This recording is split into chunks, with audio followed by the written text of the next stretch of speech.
केंद्रीय वस्त्र मंत्रालय और रेल मंत्रालय की राज्य मंत्री श्रीमती दर्शना विक्रम जरदोश जी, प्रदेश सरकार में मेरे सहयोगी मंत्री वस्त्र और हथकरघा विभाग के मंत्री श्री राकेश सचान जी, प्रदेश के मुख्य सचिव श्री दुर्गा शंकर मिश्र जी, सचिव वस्त्र मंत्रालय भारत सरकार श्रीमती रचना शाह जी, उत्तर प्रदेश के अवस्थापना एवं औद्योगिक विकास के आयुक्त श्री मनोज कुमार सिंह जी, उत्तर प्रदेश शासन के हथकरघा और वस्त्रोद्योग विभाग के अपर मुख्य सचिव श्री अमित मोहन प्रसाद जी, अपर सचिव वस्त्र मंत्रालय श्री रोहित कंसल जी, आज के इस कार्यक्रम में उपस्थित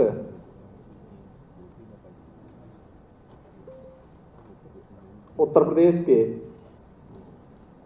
पीएम मित्र मेगा टेक्सटाइल पार्क में निवेश करने के इच्छुक हमारे सभी उद्यमी और निवेशक बंधुगण और इस क्षेत्र के सभी विशेषज्ञगण, उपस्थित भाइयों बहनों, मैं सबसे पहले आदरणीय प्रधानमंत्री जी का हृदय से आभार व्यक्त करता हूं कि उन्होंने उत्तर प्रदेश की पहचान जिस वस्त्र उद्योग के लिए थी, उस पहचान को पुनर्स्थापित करने के लिए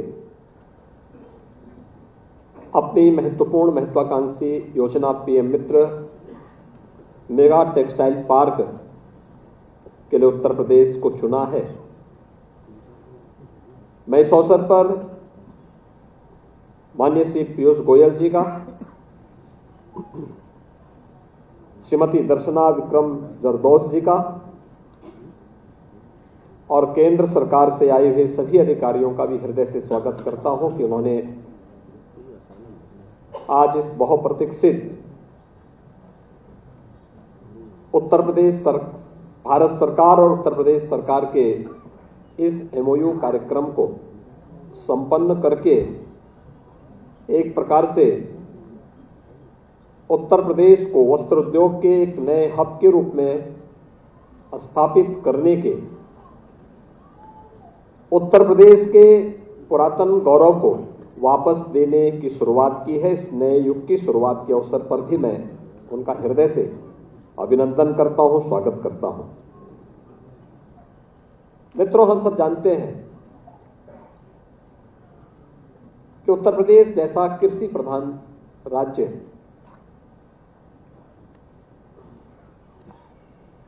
जहां पर एक बड़ी आबादी अपनी आजीविका के लिए कृषि पर निर्भर करती है, स्वाभाविक रूप से रोजगार की दृष्टि से अगर हम देखें तो कृषि के बाद सर्वाधिक रोजगार सृजन वाला कोई क्षेत्र है तो वह वस्त्र उद्योग का क्षेत्र है। और उत्तर प्रदेश में इसकी एक समृद्ध परंपरा रही है और यह हम अभी भी जहां तहां बिखरे हुए उन उद्योगों को देख सकते हैं। यहां का हैंडलूम, यहां का पावरलूम, यहां पर वाराणसी और आजमगढ़ की सिल्क की साड़ियां, उत्तर प्रदेश में भदोही का कारपेट, लखनऊ का जो पहले से यहां पर चिकन कारीगरी के बारे में बात हो रही थी, या सहारनपुर के क्राफ्ट की जो आइटम है ये विश्वविख्यात रही है।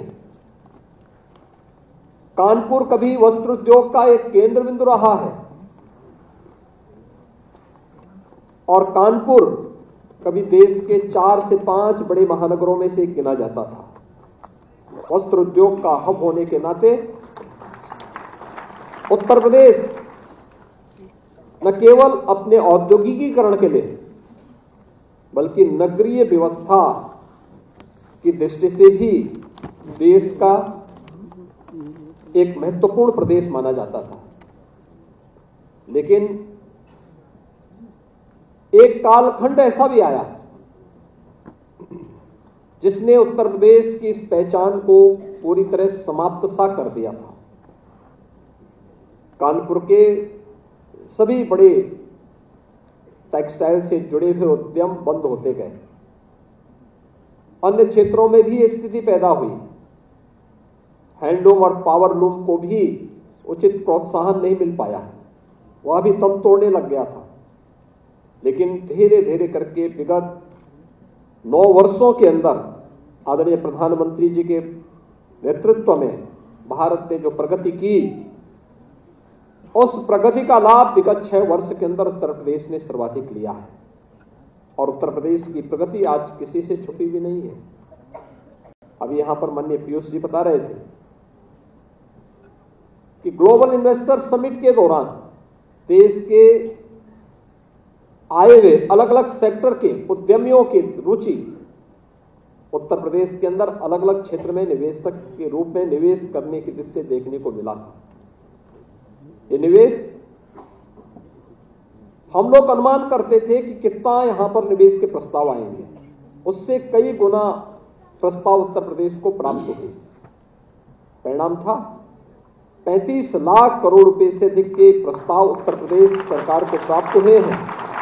और उत्तर प्रदेश की टीम बहुत शीघ्र इन कार्यक्रमों को लेकर के आगे बढ़ रही है। और मेरा अनुमान है कि अगले 6 से 8 महीने के अंदर 10 लाख करोड़ रुपए तक के निवेश के प्रस्ताव ग्राउंड ब्रेकिंग के लिए हमारे पास तैयार होंगे, जिनके शुभारंभ और जिनके शिलान्यास के कार्यक्रम को हम उत्तर प्रदेश के अंदर आगे बढ़ाने में सफल होंगे। उत्तर प्रदेश के अंदर आज जिस पीएम मित्र मेगा टेक्सटाइल पार्क के एमओयू के कार्यक्रम यहां पर संपन्न हुए हैं, इसमें एक तो भारत सरकार और राज्य शासन के बीच में था, दूसरा राज्य सरकार और निवेशकों के बीच में था, बेहतरीन कनेक्टिविटी के बीच में। जिन निवेशकों ने यहां पर रुचि दिखाई है उन्होंने देखा होगा एयरपोर्ट से मात्र आधे घंटे की दूरी में आप उस क्षेत्र में पहुंच सकते हैं।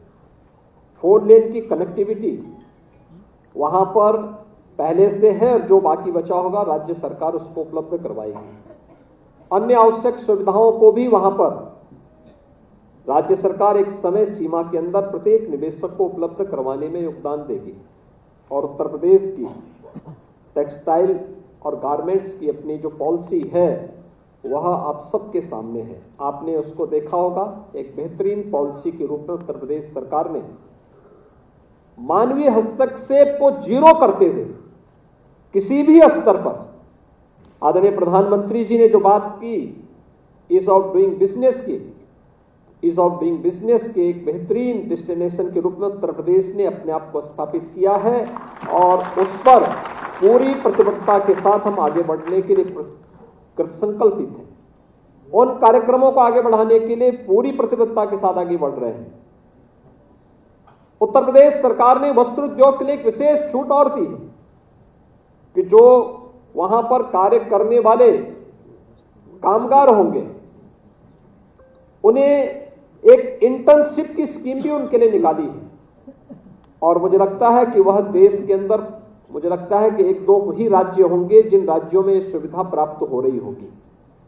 और इस बार तो आपने देखा होगा यूनियन बजट में भी पीएम इंटर्नशिप की स्कीम निकली है और स्टेट गवर्नमेंट ने भी उसी तर्ज पर अपने यहां एक इंटर्नशिप की स्कीम निकाली है। हर एक उद्यम के साथ हम उत्तर प्रदेश के युवाओं को जोड़ने के लिए भी एक अभिनव कार्यक्रम आगे बढ़ाने का प्रयास कर रहे हैं। वस्त्र उद्योग में पावर के लिए यानी केवल औद्योगिक क्षेत्र में कोई भी उद्योग उत्तर प्रदेश के अंदर लगेगा उसमें हम लोगों ने ओपन एक्सेस की सुविधा पहले ही उपलब्ध करवाई है। लेकिन साथ साथ हमने ये भी सुविधा दी है वस्त्र उद्योग का कोई भी उद्यम यहां पर लगेगा तो पर यूनिट 2 रुपये की छूट उत्तर प्रदेश पावर कारपोरेशन उसे उपलब्ध करवाने का कार्य करेगा। यह भी हमारी पॉलिसी का पार्ट है। उस दिशा में उत्तर प्रदेश सरकार लगातार पूरी प्रतिबद्धता के साथ इन कार्यक्रमों को जो भी कार्यक्रम होंगे, चाहे वह निवेश सारथी के माध्यम से एमओयू की प्रॉपर मॉनिटरिंग की कार्रवाई हो, सिंगल विंडो सिस्टम के माध्यम से प्रदेश के अंदर आने वाले एक एक निवेश को जमीनी धरातल पर उतारने की कार्रवाई हो, या उद्यम लगने के बाद मिलने वाले इंसेंटिव के लिए भी किसी उद्यमी को किसी कार्यालय के पास कहीं भी चक्कर लगाने की आवश्यकता नहीं पड़ेगी, बल्कि यह ऑनलाइन इंसेंटिव मॉनिटरिंग सिस्टम के साथ अपने आप ही जुड़ जाएगा। इस व्यवस्था को भी उत्तर प्रदेश सरकार ने अपने यहां लागू किया है, और इसलिए मैं आज के इस अवसर पर आप सबको इस बात के लिए आश्वस्त करता हूं, उत्तर प्रदेश न केवल आपकी सुरक्षा के लिए बल्कि उत्तर प्रदेश में आने वाली आपकी एक एक पूंजी की सुरक्षा के लिए भी आपको पूरी गारंटी देता है, और इसके लिए हम पूरी प्रतिबद्धता के साथ इन कार्यक्रमों को आगे बढ़ा रहे हैं। दूसरा, उत्तर प्रदेश की बेहतरीन कनेक्टिविटी। आपने पिछले 6 वर्ष के अंदर उत्तर प्रदेश के अंदर देखा होगा, पूर्वी उत्तर प्रदेश पूर्वांचल एक्सप्रेस वे के साथ जुड़ चुका है। आदरणीय प्रधानमंत्री जी ने 2021 में इस पूर्वांचल एक्सप्रेस वे को राष्ट्र को समर्पित किया। आज पूर्वी उत्तर प्रदेश के किसी भी कोने में कोई व्यक्ति, जिसे पहले प्रदेश की राजधानी लखनऊ में आने के लिए 8 से 10 घंटे लगते थे, आज वह 2 से ढाई, अधिक से अधिक 3 घंटे के अंदर लखनऊ पहुंच सकता है। उसकी दूरी को कम किया गया है। दूसरा, बुंदेलखंड को जोड़ने के लिए बुंदेलखंड एक्सप्रेस वे को भी आदरणीय प्रधानमंत्री जी ने विगत वर्ष राष्ट्र को समर्पित कर दिया है। और उत्तर प्रदेश के अंदर गंगा एक्सप्रेस वे पर वर्तमान में कार्य चल रहा है, जिसे हम 2025 में कुंभ के पहले हमारा प्रयास है कि गंगा एक्सप्रेस वे को पश्चिमी उत्तर प्रदेश से मध्य उत्तर प्रदेश और पूर्वी उत्तर प्रदेश को जोड़ने के लिए मेरठ से प्रयागराज के बीच में इस एक्सप्रेस वे को हम राष्ट्र को समर्पित कर सके। उत्तर प्रदेश 2017 के पहले 2 बातों के लिए, यानी उत्तर प्रदेश की कानून व्यवस्था तो बदतर थी ही, उत्तर प्रदेश दंगों के रूप में कुख्यात था। बहुत सारे जनपद तो ऐसे थे जहां के नाम से लोग डरते थे। आज मित्रों, उत्तर प्रदेश में किसी जनपद के नाम से डरने की आवश्यकता नहीं।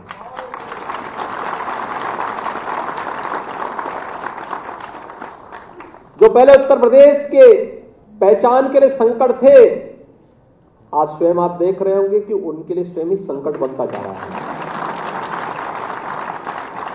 और इसीलिए मैं आप सबको इस बात के लिए आश्वस्त कर सकता हूं, उत्तर प्रदेश ने अपनी उस दंगों के लिए, हर दूसरे तीसरे दिन एक दंगा होता था। 2012 से 17 के बीच में 700 से अधिक दंगे उत्तर प्रदेश में हुए थे। 2007 से 2012 के बीच में 364 से अधिक दंगे यूपी में हुए थे। लेकिन 2017 से लेकर 2023 में एक भी दंगा यूपी में नहीं हुआ। एक भी बार कर्फ्यू यूपी में नहीं लगा, उसकी नौबत ही नहीं आने पाएगी। और ये निवेश के लिए और उद्यम स्थापित करने के लिए सबसे अनुकूल अवसर होता है। वह स्थिति उत्तर प्रदेश के अंदर नहीं है। अब कोई पेशेवर अपराधी और माफिया किसी उद्यमी को फोन से डरा धमका नहीं सकता है, कोई नहीं डरा धमका सकता है। उत्तर प्रदेश आज बेहतरीन कानून व्यवस्था की गारंटी आपको देता ही है, लेकिन जो 2 अन्य कलंक यूपी में थे कि जहां से यूपी में घुसो, जहां से सड़कों में गड्ढे दिखाई दें, समझ लो उत्तर प्रदेश की सीमा आ गई है। लेकिन आज उत्तर प्रदेश की इंटर स्टेट कनेक्टिविटी को हम लोग 4 लेन के साथ जोड़ चुके हैं। आप कहीं से भी आएंगे, नेपाल से आएंगे तब भी, बिहार से आएंगे तब भी, झारखंड से, छत्तीसगढ़ से, मध्य प्रदेश से, राजस्थान से, हरियाणा से, उत्तराखंड से, ये सभी 4 लेन की कनेक्टिविटी से जुड़ चुके हैं। उत्तर प्रदेश के अंदर बिजली, विद्युत की आपूर्ति मात्र 4 जनपदों में हो पाती थी। 71 जनपद अंधेरे में रहते थे। और मैं आभारी हूं आदरणीय प्रधानमंत्री जी का, और धन्यवाद देता हूं माननीय श्री पीयूष गोयल जी का कि उस समय ये ऊर्जा मंत्री भी थे जब मैं सरकार में आया था। इन्होंने आकर के हमारे साथ पहला एमओयू इन्होंने ही हमारे साथ किया था। उत्तर प्रदेश को 24 घंटे बिजली उपलब्ध कराने के इस कार्यक्रम को आगे बढ़ाया था। 1,21,000 से अधिक गांवों में हम लोगों ने तब विद्युत इंफ्रास्ट्रक्चर नए सिरे से, आप सोचिए कि इन गांवों में कभी आजादी के बाद बिजली नहीं मिली थी, उन गांवों में बिजली पहुंचाई गई। उत्तर प्रदेश के अंदर शहरी क्षेत्र में आप देखते होंगे आप एक जैसी एलईडी स्ट्रीट लाइट आपको दिखाई देती होगी। पहले बेतरतीब होती थी, पहले बिजली नहीं आती थी तो उसका कोई मतलब भी नहीं था, लेकिन अब बिजली भी है। लेकिन अगर आप उत्तर प्रदेश के अंदर कहीं से आप आएंगे, आपको गांव हो या शहर, एक जैसी स्ट्रीट लाइट पूरे उत्तर प्रदेश के अंदर आपको जलती हुई दिखाई देती है। और उद्यमियों को जितनी सहूलियतें दी जा सकती हैं उत्तर प्रदेश के अंदर उपलब्ध करवाने का कार्य भी किया जा रहा है, उससे भी हम लोगों ने उत्तर प्रदेश को मुक्त किया है। ये सुविधाएं उत्तर प्रदेश के अंदर है, और इसलिए मैं आज के अवसर पर इस बात को कह सकता हूं 25 सेक्टोरियल पॉलिसीज के साथ उत्तर प्रदेश सरकार आज इन कार्यक्रमों को लेकर के उत्तर प्रदेश को निवेश के एक बेहतरीन गंतव्य के साथ साथ अपने युवाओं के स्किल डेवलपमेंट को आगे बढ़ाने के लिए पूरी प्रतिबद्धता के साथ कार्य कर रही है। और मैं इस अवसर पर आप सबको आश्वस्त करता हूं कि उत्तर प्रदेश सरकार आपके हितों को संरक्षित करने के लिए आदरणीय प्रधानमंत्री जी के मार्गदर्शन और नेतृत्व में उत्तर प्रदेश को देश की एक बड़ी अर्थव्यवस्था के रूप में स्थापित करने के लिए पूरी ईमानदारी और प्रतिबद्धता के साथ कार्य करेगी।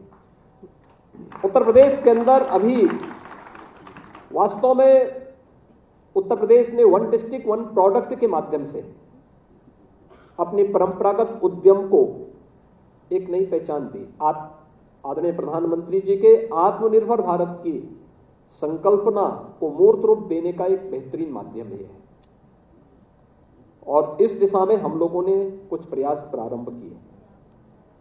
आज उत्तर प्रदेश के अंदर हर जनपद की अपनी यूनिक प्रोडक्ट है, उसको डिस्प्ले भी हम लोगों ने अलग अलग स्थलों पर की है। रेलवे स्टेशनों पर भी है, एयरपोर्ट्स पर भी है। भारत सरकार की एयर कनेक्टिविटी की उड़ान योजना का सर्वाधिक लाभ भी उत्तर प्रदेश ने लिया। 2017 के पहले केवल 2 एयरपोर्ट पूरी तरह क्रियाशील थे उत्तर प्रदेश के अंदर। मैं पूछता था कि भाई 2 ही एयरपोर्ट से कैसे काम चलेगा। लोग पूछते हैं जब किसी को आना ही नहीं तो एयरपोर्ट चला के क्या करेंगे। मुझे याद है गोरखपुर में मुझे गोरखपुर को एयर सर्विस से जोड़ना था। जब एयरपोर्ट अथॉरिटी से कहा गया कि भाई इस मामले में सर्वे करो, देखो, तो उन्होंने कहा गोरखपुर में 6 ही सवारी है, कोई आएगा क्या। और मित्रों, आज गोरखपुर में 14 फ्लाइट चल रही हैं। 14। 9 एयरपोर्ट हमारे इस समय पूरी तरह क्रियाशील है। 12 एयरपोर्ट के निर्माण पर कार्य चल रहा है, जिसमें 5 इंटरनेशनल एयरपोर्ट हैं। 3 इंटरनेशनल एयरपोर्ट उत्तर प्रदेश के अंदर क्रियाशील हो चुके हैं। भारत सरकार योजनाएं देंगी, राज्य सरकार को अपनी क्षमता का प्रदर्शन करना होगा, बताना पड़ेगा कि हम इस योजना से कितना लाभ ले सकते हैं। उत्तर प्रदेश इस दिशा में जिस तेजी के साथ आगे बढ़ा है, उत्तर प्रदेश के वन डिस्ट्रिक्ट वन प्रोडक्ट ने उत्तर प्रदेश के एक्सपोर्ट को भी बढ़ाने में मदद की। और अब तो उत्तर प्रदेश के बारे में जब हम लोग आए थे, एक बात होती थी कि लैंडलॉक्ड स्टेट है, कोई संभावना नहीं है। आदरणीय प्रधानमंत्री जी ने उस समस्या का भी समाधान कर दिया। अब तो देश का पहला इनलैंड वाटरवे वाराणसी से हल्दिया के बीच में चालू हो चुका है। पूर्वी बंदरगाह से उत्तर प्रदेश के पूरे संबंध हो चुके हैं, और ये कार्यक्रम हमारा निरंतर आगे बढ़ रहा है। हम इसमें और भी अन्य संभावनाओं को आगे बढ़ा रहे हैं। Dedicated freight corridor Uttar Pradesh से होकर के जाता है। समस्या का पूरी तरह समाधान उत्तर प्रदेश देने को तैयार है। अभी उत्तर प्रदेश के अंदर एक्सपोर्ट पिछले 5-6 वर्षों में जितना बढ़ा है, यानी मेरा मानना है कि 6 वर्ष में यह पहले 2017-18 में उत्तर प्रदेश के अंदर केवल 86,000 करोड़ का था। आज ये लगभग 1.25 लाख करोड़ रुपए का उत्तर प्रदेश का हो चुका है। और मैं इस बारे में जरूर अनुरोध करूंगा माननीय पीयूष जी से कि अक्सर मैं देखता हूं हमारी जो परंपरागत उद्यम है एक बार तो दम ही तोड़ चुका था।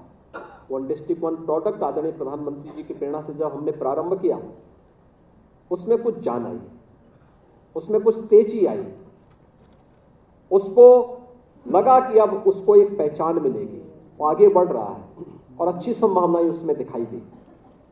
उस दिशा से हमें कुछ चीजें यहां पर आवश्यक महसूस होती हैं, जैसे उत्तर प्रदेश में डिजाइनिंग इंस्टीट्यूट हो, अच्छा वर्ल्ड क्लास डिजाइनिंग इंस्टीट्यूट हो, उत्तर प्रदेश में अच्छा अपना पैकेजिंग इंस्टीट्यूट हो और उत्तर प्रदेश के अंदर एक अच्छा वर्ल्ड क्लास का फैशन इंस्टीट्यूट के रूप में उत्तर प्रदेश के अंदर उस प्रकार के अच्छे इंस्टीट्यूशंस की स्थापना हो। लैंड जितनी लगेगी हम दो देंगे, राज्य सरकार से हम लैंड उपलब्ध करवाएंगे, अन्य जो भी इंसेंटिव देने होंगे राज्य सरकार उसके लिए उपलब्ध करवाएगी।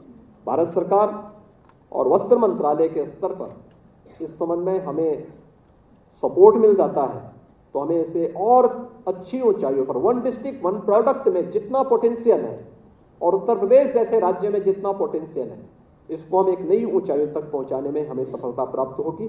मैं एक बार फिर से आज माननीय पीयूष गोयल जी का, माननीय श्रीमती दर्शना विक्रम जरदोश जी का और भारत सरकार की आई हुई पूरी टीम का मैं हृदय से अभिनंदन करता हूं। आदरणीय प्रधानमंत्री जी के प्रति आभार व्यक्त करता हूं। हमारे जितने निवेशक गण हैं उन सब का मैं अभिनंदन करता हूं और विश्वास व्यक्त करता हूं कि उत्तर प्रदेश का यह जो पीएम मित्र मेगा टेक्सटाइल पार्क है, यह देश के अंदर जितने भी 7 पार्क भारत सरकार ने घोषित किए हैं उनमें सबसे पहले जमीनी धरातल पर कार्य करता हुआ दिखाई देना चाहिए। जो भी औपचारिकताएं जिस भी स्तर पर होनी है यह कार्य प्रारंभ हो अगले 15 दिन के अंदर। जो भी एसपीवी तैयार होनी है, टेंडर फ्लोट होने हैं, भारत सरकार इस दिशा में जो भी प्रयास आगे बढ़ा सकते हैं राज्य सरकार इसमें भरपूर सहयोग करेगी। और मैं तो अपने टीम से भी कहूंगा कि वहां बाउंड्री वाल आदि के जो भी कार्यक्रम प्रारंभ होने सभी कार्यक्रम को हमें तेजी के साथ आगे बढ़ा देने चाहिए, जिससे हम एक समय सीमा के अंदर अगले 1.5-2 महीने के अंदर इस स्थिति में पहुंच सके कि आदरणीय प्रधानमंत्री जी को हम यहां आमंत्रित कर सकें और इस मेगा टेक्सटाइल पार्क का शिलान्यास उनके कर कमलों से हम संपन्न कर सकें। इस दिशा में आगे बढ़ने की अपनी तैयारी करनी चाहिए और यह उत्तर प्रदेश के लाखों नौजवानों के लिए नौकरी और रोजगार की नई संभावनाओं को विकसित करेगा। उत्तर प्रदेश में निवेश की एक नई संभावनाओं को आगे बढ़ाएगा।